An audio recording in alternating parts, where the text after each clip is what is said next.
এখন লাভিয়ে একটা তুমি দাঁড়াও।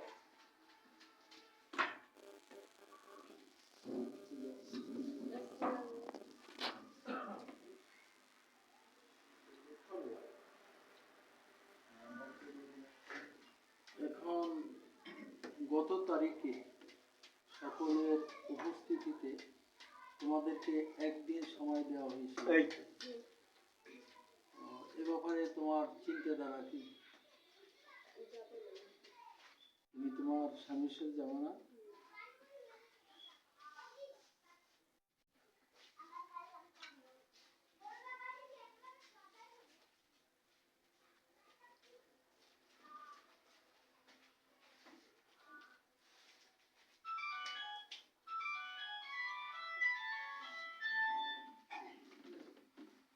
তুমি কেন যাবে না?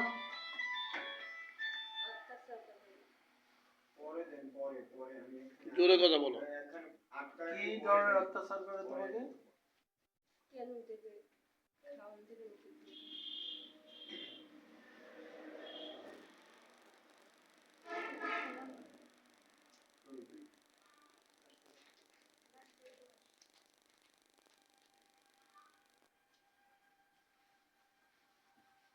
তোমার উপর অত্যাচার করে? কেন করে অত্যাচার? তোমাকে তোমার কি অত্যাচার করে, মারধর করে, খাবার দাবার দেয় না, কি জন্য? সমস্যা কি? তোমার অপরাধ কি? সোজা হয়ে দাঁড়াও, টেবিলটা ছাড়ো।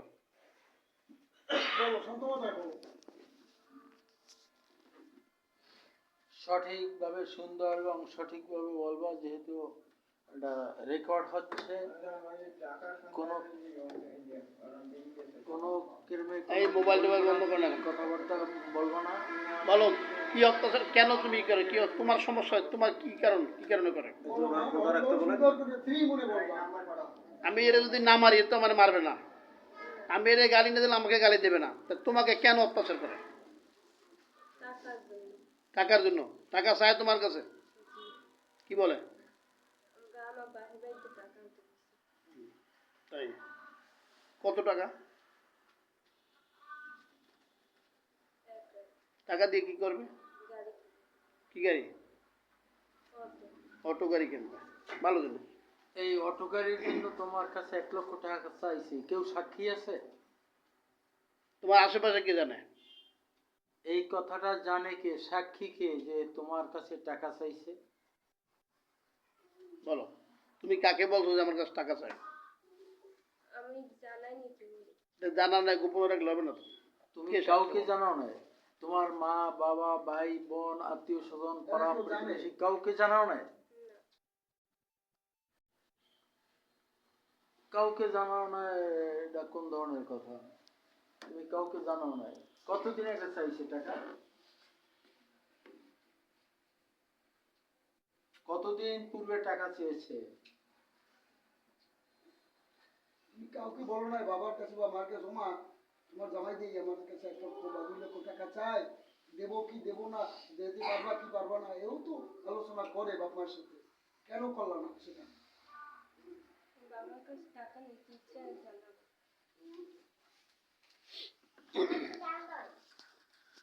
তুমি যে তোমার স্বামীর সাথে ঘর সংসার করবা না, যেতে চাও না, তোমার বাবা, তোমার মা, আত্মীয় স্বজন তোমাকে বলে নাই যে কেন যাবা না? তাদের সাথে রাগ করো নাই? এই কথা বলবেন না। কাউকে জানাও নাই তুমি? তুমি যাবা না এই কথাটা তোমার মা বাবার কাছে যখন বলছো, তখন তারা কি বলছে তোমাকে? কি জন্য যাবা না জিজ্ঞাসা করে নাই মা বাবা? ওকে বসাই দেন, মায়ের কেন? আচ্ছা তুমি বসো। এই মেয়ের মাকে দাঁড়ান তো। আপনার মেয়ে যে কথাগুলো বলে এগুলো কি? আপনার মেয়ে যে কথাগুলো বলে এর প্রতি আপনাদের ইচ্ছে কি? আপনার মেয়ে যে বলছে টাকা সে যাবে না, টাকা চায়, এটা আপনার ধারণা কি? আপনার কাছে বলছে? একদিন বলছে রাখেন। একদিন বলছে, মেয়ে বলতেছে আমি কারোর কাছে বলিনি, আর আপনি বলতেছেন একদিন বলছে। তুমি কি বললা? তুমি বলছো আমি কারোর কাছে বলি নাই, মা বাবা ভাই বোন আত্মীয় স্বজন কারোর কাছে বলি নাই যে আমার কাছে টাকা চাই। তোমার মাই বলতেছে একদিন বলছে, তাহলে কার কথা মিথ্যা কার কথা সত্য? আমরা কোনো পক্ষের নয়। আজকে যদি আপোষ নিষ্পত্তি হয় তো হবে, না হয় এই কাগজপত্র কোর্টে পাঠাবো। কার বিরুদ্ধে যাবে তা আমরা জানি। না, আপনি বসেন, বাবাকে না ওঠেন, আপনি বলেন। আপনার কথা শুনবো না যে আপনি প্রথম মিথ্যে হয়ে গেছে কেন। দাঁড়ান, এই, বাবাকে দাঁড়ান তো আপনি। দাঁড়াও। আপনার নাম কি? এটা আপনার মেয়ে? মেয়ের নাম কি? বিয়ে হয়েছে কতদিন? মাত্র 1 বছর। মেয়ের বয়স কত এখন? এখন বয়স কত? হ্যাঁ, আপনার মেয়ে আপনার বয়স জানেন না? 18 হয় নাই মানে একটা খবর আছে। হোক, যাই হোক, এখন বিয়ে হয়েছে, যাই হোক। এখন মেয়ে আপনার যে বলে এই কথাগুলো কি আপনার সম্মত? আপনি জানেন মেয়ে টাকা চাইছে, মেয়ের কাছে টাকা চাইছে জামাই?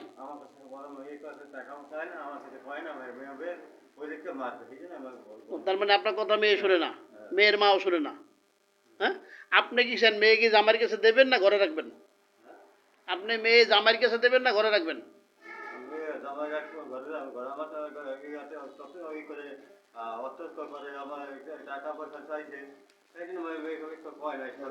আচ্ছা শোনেন, আপনি সুন্দরভাবে ভাইয়া আস্তে আস্তে বলুন। মেয়ে কি এই ছেলের কাছে যেতে চান স্বামীর সাথে? অত্যাচার করে? কি অত্যাচার করছে? খাওয়ান খারাপ করতে হিকমত দেয় না। আমার টানা লাগবে, তেল সামান আমার দেওয়া লাগবে, লাঠি পর্যন্ত আমার দেওয়া লাগবে, সব দেওয়া লাগে আমার কাছে। আমি ছেলেকে খেতে দেবো। তারপর আমার ছেলে আমাকে যাইবে না বেড়াইতে দেবার বলা যেটা যখন আমাকে ঘরবাড়ি না যাও, ঠিক আছে। আচ্ছা এখানে আচ্ছা ঠিক আছে। বাসার সারি একটা লোক আছে, কেউ বলছে কথা মেয়ে এখানে কেন দিলে মেয়ে মারিয়ে ফেলা হবে, তখন তো এই সঙ্গে সঙ্গে কি মেয়ে দিলে? মেয়ে ওই যে পরশু দিনে করছেন, পরশু দিনে করছে মেয়ে দিদি গিয়া মেয়ে থাকবে না, মেয়ে মারিয়ে লাগবে। কে বলছে? এই বলছে সামনে সঙ্গে বসেন। আর মেয়ের পক্ষের আর কেউ আছে কোনো কথা বলার আছে? কেউ বলবে না কিছু, মিথ্যে সত্য দিয়ে যা বলার বলো। এই, তুমি ওই যে খুলে দাও। আস্তে, এই মাস্ক খোলেন, মাস্ক। আমার শাশুড়ি যে বলছে যে মেয়ে আমার কাছে একদিন বলছে যে টাকা চাই, এইবার যে আমাদের বাসায় গেছে না, তখন যাওয়ার পরে মানে মানে একটা বাজে আমাদের বাসায় এই আমাদের বাসায় যে পৌঁছেছে দুপুরবেলা। তো সন্ধ্যাকালে শাশুড়ি ফোন দিয়েছে আমার কাছে ফোন দিয়ে মানে যা একটু টুকটাক বলছে, পরে আবার ফোন দিয়ে মানে একটু তর্কতর্কি হয়েছে মেয়ের ইতে, মানে হ্যাঁ গো কোনো দোষ নেই, স্বপ্ন দোষী আমাকে মেয়ের, এই নিয়ে তর্কতর্কি হয়েছে। পরে এরপর বলছে যে মা আমি কিভাবে যাবো, তোমার জামাই আমাদের 1 লাখ টাকা চায় এই গাড়ি কিনতে, আমি যদি 1 লাখ টাকা তোমার দ্বারা কইলে দেখি আমি আমার মারধর করে, আমি কিভাবে যাবো আমার বল, আমি হয়তো পারো আমার মারধর হলে না তার নিজের জীবনে দিয়ে দেবো। ব্যাস বসুন। আর আছেন কেউ মেয়ের পক্ষে কিছু বলার? আর লাগবে না, 3 জন শুনছে না, দরকার নেই। ছেলের না, উদ্ধার। যদি কেউ থাকে বলতে পারেন, আর বলবেন যে আমাদের কাছে কিছু শোনে নাই। আচ্ছা ছেলে লাগবে। তোমার নাম কি? হ্যাঁ, রেশমা। কৃষ্ণ। এই, এই, থামো। হ্যাঁ, ছেলে এখানে আসো। বলো, কি নাম তোমার? হ্যাঁ, তোমার নাম কি? তোমার সামনে তোমার উপস্থিতিতে তোমার স্ত্রী বলছে আমাকে মারধর করে আমার কাছে টাকা চাচ্ছে, আমাকে ঠিকভাবে খাওয়ান পরন দেয় না। এ ব্যাপারে তোমার কি বক্তব্য?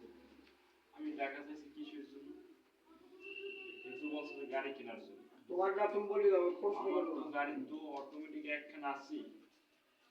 তারপর আমি অর্ধেক টাকা চাবো কিছু গেছে বেড়াইতে, তারপর যে আইসি আপনাদের এটা তুমি মানে টাকা চাও নাই? না মারধর করছো? না, আমাদের ঘরের সাথে তো ঘর আছে আরো, তারা তো বলতে পারে। তুমি কি দেখো না, তোমার বলাটা তোমার বক্তব্য, তুমি বলো। মানে আমার আর কিছু ঠিকভাবে খাওয়া দাওয়া পড়া সেটা দাও। তুমি বলতেছে আমার কাছে টাকা চাই। 1 বছরের ভিতরে 12 সুট জামা কাপড় বানাই দিছে। আর সুখ হ্যাঁ, 1 বছরের ভিতরে সব নতুন, বিয়েরটা বাদ দিয়ে। 1 বছরে 12 মাসে, প্রত্যেক মাসে 1 সুখ দেবো। হ্যাঁ, সভাপতি অনুমোদন একদিন আপনি চাইলে মেয়েদের আছে আইনে দেখতে পারেন, সমস্যা নেই। এখন আপনারে আমি প্রশ্ন করলাম, আমার কথা শুনো, তুমি 12 মাসে 1200 কাপড় দিবে, ওই সেলোয়ার কামিজ 1200, ওই পেন্স 100, এই তো মাসে 100। আচ্ছা, দ্বিতীয়ত এই যে মেয়েটা অভিযোগ দিল আইলা অফিসে, তুমি 1200 কাপড় দেওয়ার পর সে বলে যে আমার কাপড় তুলে দেয় না, সাবানও দেয় না, তৈলও দেয় না, বাজারও করে না, খাওয়াও দেয় না। খাওয়াও দেয় না।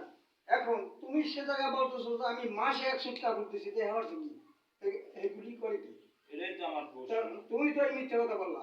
দ্বিতীয়ত তোমার মধ্যে যদি দোষী না থাকতো, অন্যায় অবিচার না থাকতো, তো এই মেয়েটা এই আইন সহায়তা বাসক ফাউন্ডেশন কেন্দ্র এই অফিসে আইয়া দরখাস্ত দেওয়ার মানে কি? এটাই তো আমি জানতে যদি চাই। আমার কথা নাও, হুম। আমি যদি এখন খাইয়া আইসে থাকি, পেটে তো আমার ক্ষুদা নেই, আর যদি না খাই যাই ক্ষুদা আছে, তাই তো এই সর্বিক করবো যে আমি কচু লেটে চা খাবো, রুটি খাবো। তো খিদা না থাকলে কেউ দৌড়িয়ে পড়ে না। তো এখন এই মেয়েটা সম্পূর্ণ মিথ্যা কথা বললো তোমার উঠে, স্বামী স্ত্রী ঘর করে, ছোট মেয়ে তোমার বর্ষণ ছোট হবে, তুমি তো ছোট, তুমি তো কতগুলো বড় হইয়া তাও না। এখন স্বামী স্ত্রীর মধ্যে তো একটা মিল মহব্বত থাকে, সেই মহব্বতই যদি থাকে, সে আইনের আশ্রয় নেবে কেন? এটাই তো আমার কথা। তোমার গত দিনে তুমি বলছো যে তোমার ওই পক্ষ বলছে যে তোমার বিড়ির টাকা, তোমার নাস্তার টাকা, তোমার সবকিছু দিয়ে তাদের রাখতে হবে। তোমার বাজার করে টাকা দেওয়া লাকড়ি পর্যন্ত কিনে দেওয়া বাকি শ্বশুরে। পর্যন্ত দিয়েছে, তুমি গত দিন তার মেয়ের দেখো থামো, তুমি উত্তর দেবা না। তোমার মা বলছে ওইটি যে স্বামী স্ত্রী হয়তো একটা সুপার দিতে পারে, বা দুইটা সুপার হতে পারে, কিন্তু সেজন্য তো এখানে আশা লাগে না। তুমি একেবারে অস্বীকার করে দিয়ে ফেলাই যাক, তুমি কিছু করো নাই। কিছু করো না। তোমার শ্বশুর বাড়ি হইয়া ওরে যে সোফাইছে আর নাক দিয়ে রক্ত বসে, সেটা মিথ্যা? জিজ্ঞেস করেন। সে তো বললি গেছে তো, সে বললি গেছে এক মুরব্বী 80-85, আমার কথা না, এক মুরব্বী সে বললো 80-85 বছরের উপরে বয়স, কেন সে মুরব্বী আছে? তুমি তারে বললা যে ওই লোকটা মিথ্যা কথা হলো, ওনার এক ঠ্যাং গাছে। আচ্ছা, তুমি বসো। মার কাছে এর ছেলের মা, এই মেয়ে যা বলছে, মেয়ের পক্ষে যা বলছে, গতদিনও আগেও বলছে, আপনি বলছেন, এর সঙ্গে কিছু কথা বলেন। মেয়ে তো যা বলতে শুনছেন। শুনছি এই যে লাকড়ির কথা বলছে, আমি গুড়ি দিয়ে পাক করি, এর বাড়ি লাকড়ি ভাসিয়ে যায়। এই বাচ্চাটা একটু সরল লাকড়ি এই জন্য হেরা লাকড়ি আমার দিয়েছে, যে আমি কত লাকড়ি ফেলাই দিই, বিয়ে করতে তো ওই পোলা বিয়ে করেছে আর শ্বশুর করে লাকড়ি দেয়, এই জন্য আমার লাকড়ি দিয়েছে। ওলাই যে 12 সুট জামা কাপড় কথা বলছে, আমি এমনি ওরে 6 সুট জামা কাপড় দিছি, নিজে বানাইনি, ওরে বোরকা আমি নিজে লই কিনছি, শীতের পোশাক গেছে, শীতেরটা ও পছন্দ করছে, আমি দাম করে আগে দিছি। এই শীতেরটা লগে লই গেছি, পোলায় জিন্সের শার্ট দেবে, মেয়ের গেঞ্জি কিনছে, আমার ছোট ছেলে এই কিনছে। তারপর যা বলছে যে তোরে আমি জিন্সের শার্ট দিবি, তুই কি কিনবি? আমি কইছি বাবা দিলে তুই পছন্দ এই করলে। 60 টাকা এরা ছোট ছেলেরা হেরে আর এর এক লগে একদিনই গেছে। যখন কইছি যে বাবা তোর পছন্দ হইলে তুই একটা কিনে লাগবি, লইয়ে বললো কি এটা মনোযোগ অন্য রকম, এটা আর আবেগ থেকে অন্য রকম, ওর যেটা পছন্দ সব এইটা কিনেছি। আমি এক জোড়া 4 জোড়া উঁচু জুতা কিনে দিছি। ঘরের চলন্ত জুতা, বাহিরের চলন্ত জুতা, খাওয়া দাওয়া আমার উপলক্ষে যেটু আল্লাহ আমাকে খাওয়ায়, ওইটাই আমাদের লাখ লাখ শুকরিয়া আল্লাহর কাছে আদায় করি। এখন আমি যে দৈনিক মাছ গোছ খাবো না, আমার পক্ষে সম্ভব না। আবার এই যে কয় যে তেল সাবান, ঈদ উপলক্ষে মানুষের মাইয়ের তেল সাবান দেয় না, দেশে মাইয়ের ঈদ উপলক্ষে তেল সাবান, এরাও আমার 5 জনের কাপড় চোপড় দিছে, আমরাও 5 জনের পোশাক দিচ্ছি। তাহলে এটা দিয়া এটা যদি কই জানতে তো 5 জনের আমরা দিছি, তবে না আমার 5 জনের দিছি। লাকড়ি দিয়ে দিতেছে, আমি গুড়িতে পাক করি, গুড়িতে পাক করি, আমার লাকড়ি আইনে হালাই দিই, আমার লাকড়ি বাসিয়ে যায়। এর কি মাধ্যমে কই বাসিয়ে গেলে আমার কি লে হইবে? আমনের বাড়ি বাসিয়ে যায়, আমার বাড়ি তো আর বাসিয়ে যায় না। আমার একটা গুড়ির দাম 1 টাকা। আচ্ছা, লাকড়ি এই গেল, অনুযায়ী উনি লাকড়ি যে দিয়েছে। বলছে যে মারধর করে। না, আমি মাইকের পক্ষে দেখিনি, আমার চোখের সামনে আমার এই মেয়ের মতো যখন ঘুরছি আমার সামনে ভাই ফুলের টুকরাও দিতে পারে আর পিছনে ভাই ব্যক্তিগত খাওয়া দাওয়ার ব্যাপারে খাওয়া দাওয়া আমার ওই ছোট ছেলেকে আমি না খাওয়াই রাখছি আমি যে ওর যে না খাওয়াই রাখা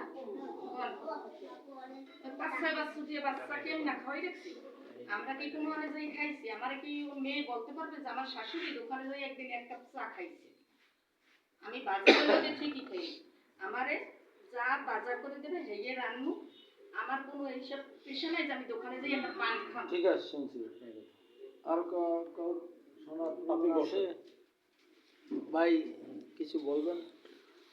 এই তোমার কি সোয়েটার কিনে দিয়েছে, গেঞ্জি কিনছো দিনকে? হ্যাঁ জি, তা তো বলো না তো কিছু দেয়, গেঞ্জি তো কিনতে পুরো না এগুলো। হ্যাঁ 400 মানে কি 12 মাস তোমার না খালি ঈদের সময় দিয়েছে? 12 মাস, 12 মাস 1 বছরই নিয়ে বাপের বাড়ি যা।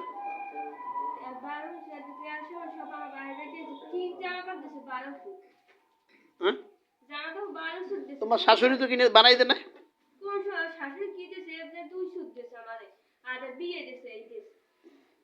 দেশে যে বললো 12 সুট দে সেটা মিথ্যে। তোমার শাশুড়ি 6 সুট বানাই দে না? 6 বার বানাই দে জামা কাপড়? কিছুই দেয় না? তুমি বলো, তুমি নির্ভয়ে বলো।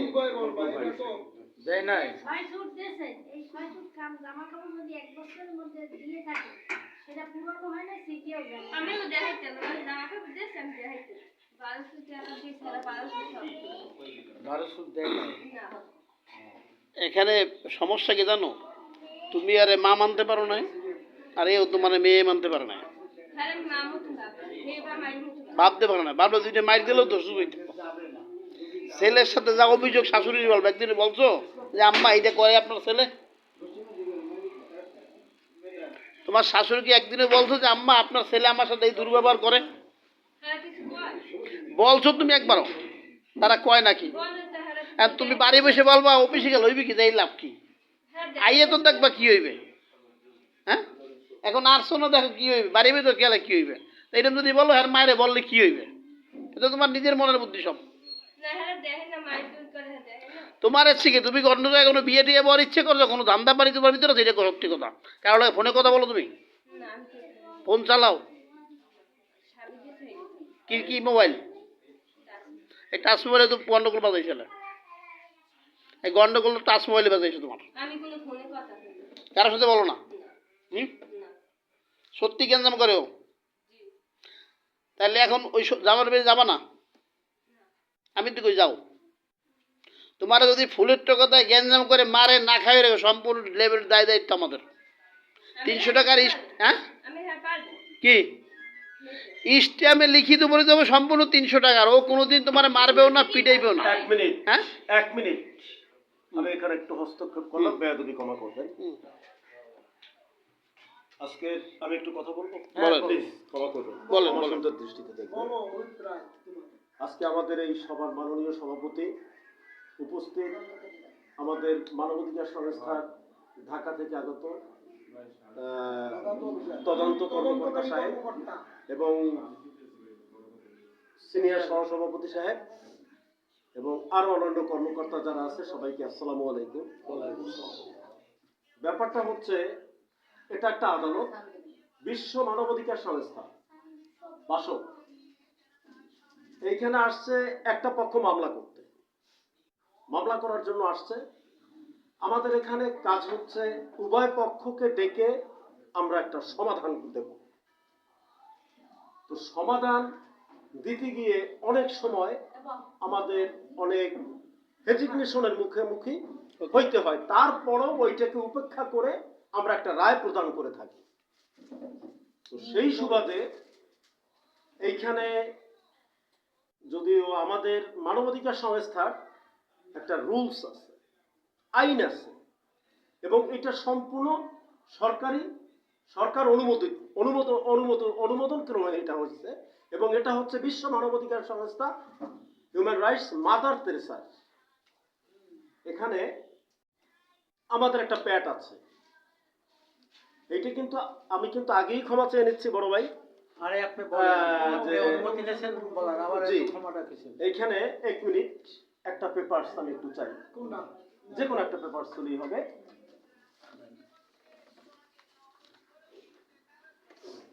শিক্ষা মানবতা অধিকার, আন্তর্জাতিক মানবাধিকার সংস্থা, বাংলাদেশ আইন সহায়তা কেন্দ্র ফাউন্ডেশন, বাসক, তুমি বসো। জাতিসংঘ ইউএন তালিকাভুক্ত, জাতিসংঘ ঘোষিত মানবাধিকার ঘোষণা বাস্তবায়নে সচেষ্ট। সো এইখানে আপনার এইটার উপরে কোনো স্ট্যাম্প, কোনো লিখিত কোনো কিছুই প্রয়োজন হয় না।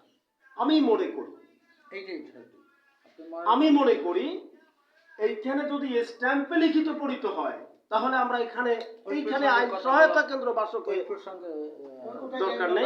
না, অন্য প্রসঙ্গে তো ওটা এখন কিভাবে ব্যাপারটা লিখতে হচ্ছে উভয় পক্ষের, আমি দুদিন যাবৎ শুনছি, এর গত তারিখেও আপনারা আসছেন, ছেলে পক্ষ আসছেন, মেয়ে পক্ষ আসছেন, সবাই কথা বলছেন, সবারই সবকিছু আমি শুনলাম। তো শোনার পরে এখন দেখা যাচ্ছে মেয়ে এখানে হচ্ছে বাদী, ছেলে পক্ষ বিবাদী। এখন দুই পক্ষের আলোচনা শোনার পরে আমরা এখানে একটা রায় প্রদান করব, হ্যাঁ তাই না? হ্যাঁ বলো। রায় একটা প্রদান করব। এখন মেয়ের বক্তব্য হচ্ছে যে ছেলে তাকে ঠিকমতো ভরণ পোষণ দিচ্ছে না।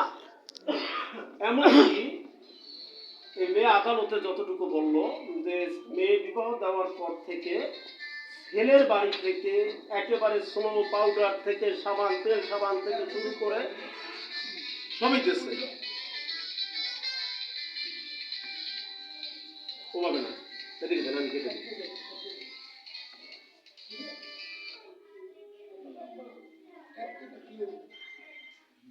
মেয়ের বাড়িতে মেয়ে দেওয়ার পর থেকে ছেলের পক্ষকে নাকি তেল সাবান সোনো লাকড়ি থেকে শুরু করে এটু যে সবই দিয়ে আসছে। আর ছেলের পক্ষ বলতেছে যে আমরা এই বউ আনার পর থেকে এই ফ্যামিলিতে আমরা মেয়ের যা যা দরকার, কাপড় চোপড় থেকে শুরু করে মেয়ের ভরণ পোষণের জন্য শীতের পোশাক থেকে শুরু করে সবই দিচ্ছি, তাই না? তো এখানে যখন আমাদের এখানে কোনো কর্মকর্তা সাহেব যখন কথা বলবে, তখন অনুগ্রহপূর্বক পাশ থেকে কেউ কোনো কথা বলবেন না। এইটা আপনাদের কাছে আমার আগ্রহ। এখন উভয় পক্ষের কথা শুনে আমাদের মাননীয় সভাপতি সাহেব, তদন্ত কর্মকর্তা সাহেব আছেন, সিনিয়র সহসভাপতি সাহেব আছেন, আমাদের সহপ্রচার সম্পাদক সাহেব আছেন, আমি আছি, সবাই মিলে আপনাদেরকে যাতে করে ভালো একটা সমাধান হয় সেটাই এখানে দেওয়া হবে ইনশাআল্লাহ। আসসালামু আলাইকুম ওয়া রাহমাতুল্লাহ। এখন আমি যে বিষয়টা বললাম, হয়তো আমাদের কাজ হলো মানুষকে অধিকার আদায় করা ও মিলানো থাকে। একটা সংসার ভাঙা কিন্তু বড় জিনিস না, এটা গঠন করা কষ্টকর। এখন সংসার ভাঙা যাবে, এই সংসার গঠন করতে পারবেন না, খুব কষ্ট হবে। তথাপি আপনারা চিন্তা করেন, মেয়েকে নিয়ে চিন্তা করেন এই ঘরে যাবে কি না, ওর ঘরে কোনো অত্যাচার কোনো টর্চারিং কিছু হবে না, সে বিষয়টা আমরা দেখব। আর যদি অত্যাচার করাবে এগুলো ঘটে ভবিষ্যতে, আপনারা সাথে সাথে সাজদার বিরুদ্ধে ব্যবস্থা গ্রহণ করা হবে, এটা আপনারা চিন্তা করেন। তাহলে আপনারা কি মেয়ে নেবেন কি না?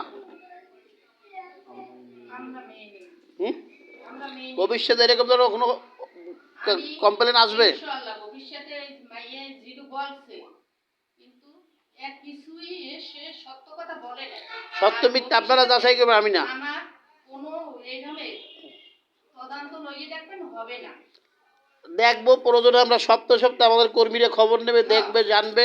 এই ভাই আছে, হ্যাঁ। তারে এই মেয়ে আছে, তারে এখন আপনারা বোঝেন, থাকি। আপনি আপনার মেয়ে আর তিনজনে আপনারা বুঝে আমাদের সম্মতি দেন, কি ডিসিশন নেবেন। মাত্র 5 মিনিট টাইম। এই তুমি দাঁড়িয়ে গার্ডিয়ান আছে কে? বসো, ওভাবে দাঁড়াইছো কেন? মেয়ে গার্ডিয়ান যারা আছেন, তোমার গার্ডিয়ান আছে কে মামনি? তোমার মা আর বাবা বড় গার্ডিয়ান। তোমার নাম বলো, এই এসে না, তোমার কে কে আছে? তাদের নিয়ে তুমি ডিসিশন নাও, যাও। না তোমাকে টাইম দাও, তিনজনের দিছো না কি করবা? ওই রুমটা যাইতে পারো 10 মিনিট কি 20 তোমার মা বাবা, রেজাল্ট দেবা। তোমার মা এবং বাবা এই তিনজন এবং তুমি এই তিনজন গিয়ে ডিসিশন নাও। তোমাদের বাইরে শেষ যাবা না, সুযোগ, এই রুমে যাবা। যেখানে যাই যাও। বাইরে গেল তোমাদের শেষ হিসাব থেকে শেষ সুযোগ, লাস্ট টাইম যাও। হ্যাঁ, যা বুদ্ধি শুদ্ধি যেভাবে ভালো হয় এইভাবে করো।